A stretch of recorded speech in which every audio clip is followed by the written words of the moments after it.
We ain't doing anything new. We're just getting some more practice, a little bit of practice with everything we have been doing. So start with this. Go ahead and solve for x.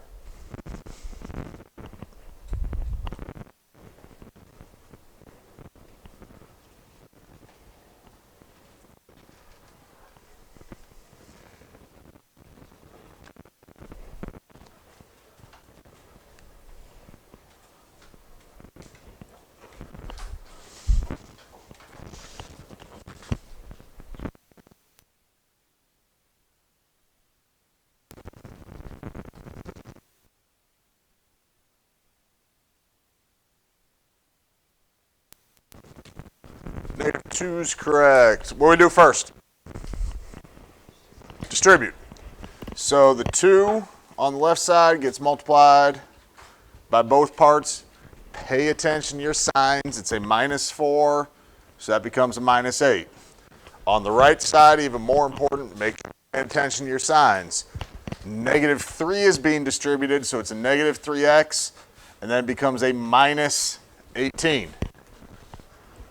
Gotta make sure you keep that minus sign or that negative sign on those. Then we start moving the variables.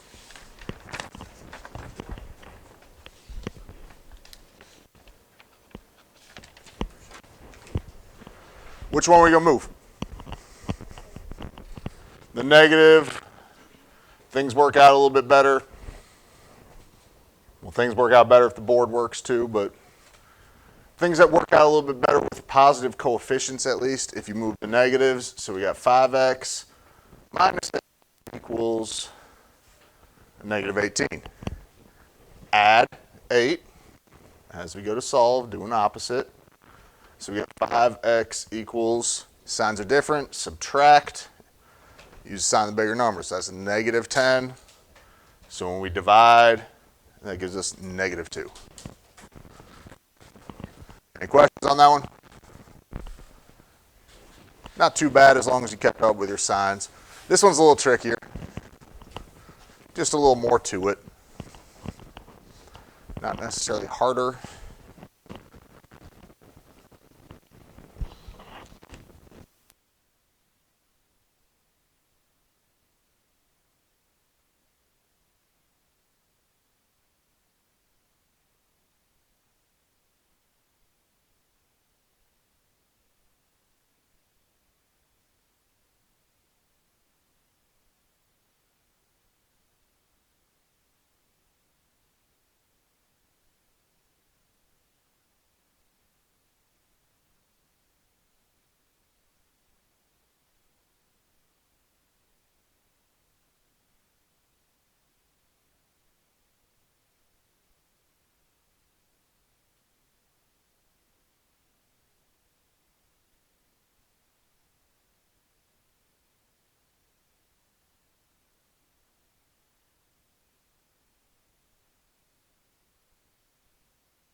I think I got it.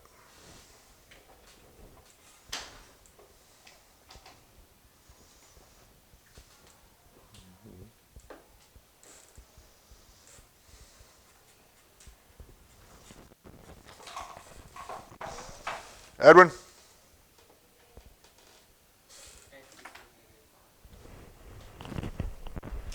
X equals -5 is correct. Nothing to do on the left. 5x minus 5. Make sure you're distributing that minus 3 to both parts. That becomes a plus 6 at the end. Combine like terms on the right. Left side staying the same. So 5x minus 3x is 2x. We got a 6 and a minus 5, so that makes it a plus 1. Move the variables. So we subtract 2x from each side. So we got 6 plus x equals 1. Move that 6 away from the x. 1 minus 6. You got to make sure, like you said, that's a negative 5. Okay? Questions on that one? All right, so both of those, even though they were negatives, they still worked out they were whole numbers we got, right? This one doesn't.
Aiden, you got it? Nope.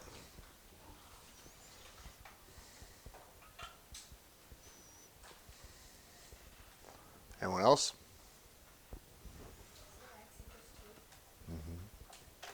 No, said it won't be a whole number. No. This isn't a good one to have as a decimal because it's going to keep going. Shane? Or are you not raising your hand?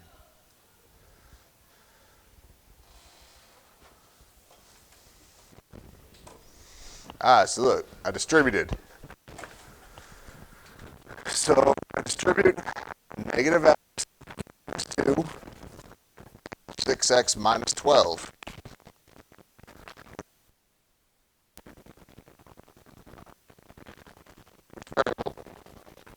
Negative x. Negative x is the lower one. That'll make it easier to move. If you moved the 6, you'd end up with negative 7x. If we move just the negative x, we end up with a positive 7x there. We got minus 12, and it equals negative 2. All right, so now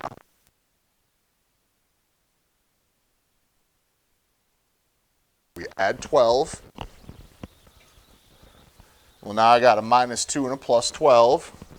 The signs are different, so you subtract, use the sign of the bigger number. I saw a decent amount of y'all were right there. Y'all, this is easy then. If it's not going to be a whole number, make it a fraction. Don't worry about making it a decimal. Unless you have answer choices and they all happen to be decimals, make it a fraction. Because to make it a fraction, once you do your division, you divide by 7, right? If you write it like that, there's your answer.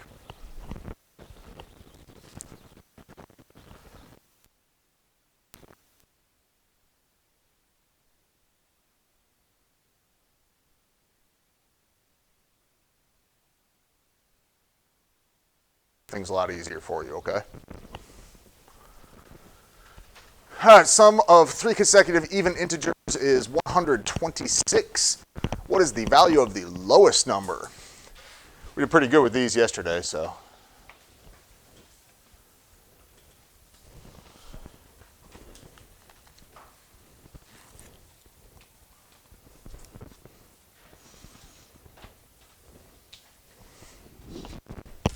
Ryder.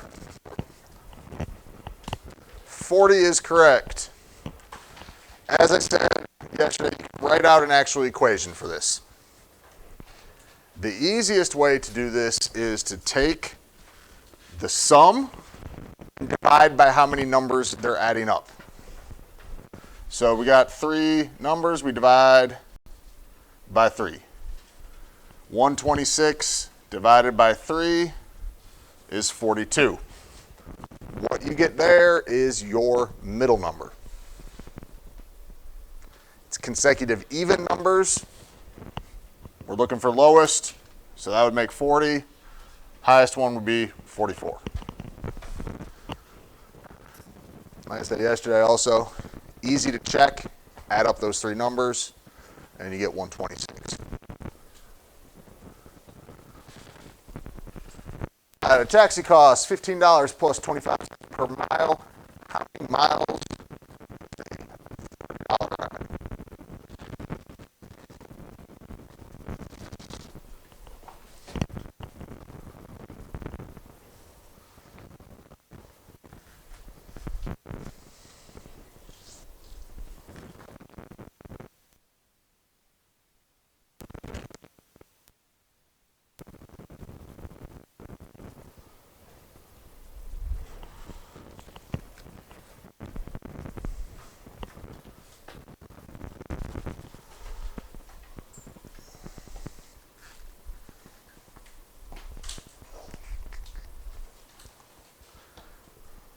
The biggest thing with this is keeping track of how many zeros your answer has.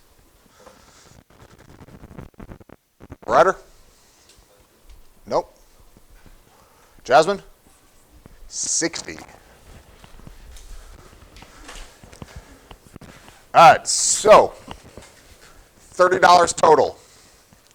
You take away just the 15, that was like a fee for it. That leaves you with 15. We divide that by the 25 cents. When you got a decimal on the outside, we get rid of it by moving the decimal spot. So basically you end up with 1,500 divided by 25. 25 doesn't go into 1, doesn't go into 15, goes into 150 6 times. Nothing left over, so it goes into 0, obviously 0 times. We got 60. I said you want to make sure you keep everything lined up, and then you have like a place value for everything. Problem itself, not super tough, but the zeros is where middle school kids typically will make mistakes on this. Either not put enough or put too many. Okay?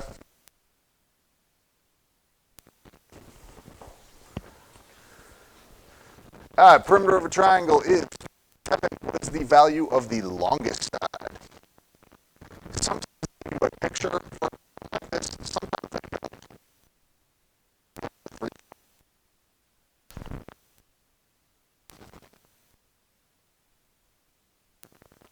If they ever just give you the sides, if you really want a picture, it's not that hard to draw a triangle and label.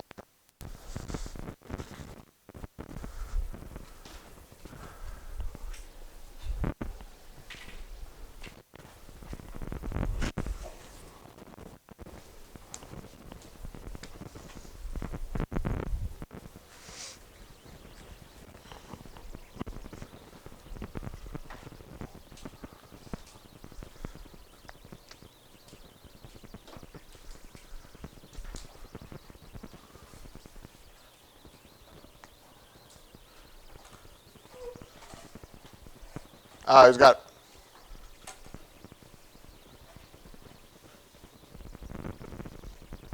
Faith, 21.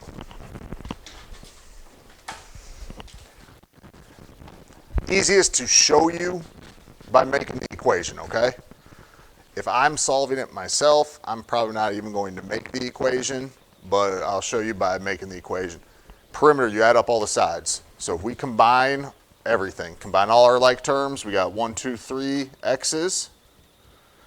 We got plus 4, plus 5, that's plus 9, and it equals 57. Okay? You subtract 9, you get 48. Divide by 3, you get 16.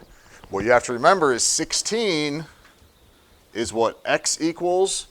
So the longest side is the one that, is adding the most to it. So you got to plug back in 16 plus 5. All right. If I'm solving it, I'm probably not even doing the equation. I'm just going to subtract the numbers that are added on. If there are any that were subtracted, make sure to do an opposite. And then divide by the total of your coefficients. If we had like a 2x here, you got to make sure to take that into account when you're doing it. Okay. Like I said, we did pretty well with the word problem stuff yesterday, so